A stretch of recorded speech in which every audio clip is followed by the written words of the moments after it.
mag-stigmatize. Huwag nyo nang i-normalize, dapat nyong i-analyze. Huwag nang maging parasite. Pasensya na sa aking mga lazy rhymes. Kasalanan ko every crime, merong cover up like galvanized. Magkaiba tayo, we are not alike.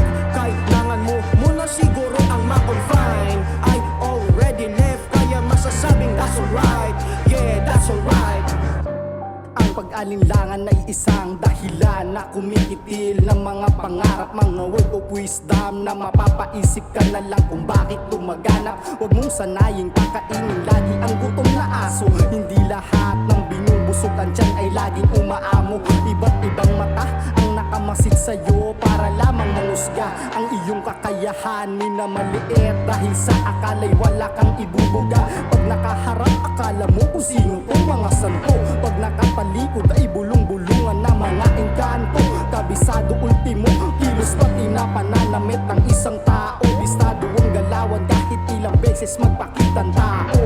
You're delusional sa mga bagay na ikaw lang ang nakakakita. Mga ilusyon mo na wala sa tama ay itigil pambihira. Mentalidad na ang gusto ay palaging tama ang sarili. Di kalidad naman ng utak ay kabilang sa mababang uri. Di tayo pareho, malaki ang pagkakaiba. Huwag mo kong ikumpara, mga pinto ang nagsara sa panahong ako'y nangangapa. Buti merong iilang nagpakilala nung ako'y walang-wala. Tinuruan na bumangon sa sarili kong paa kahit ilang beses madapa.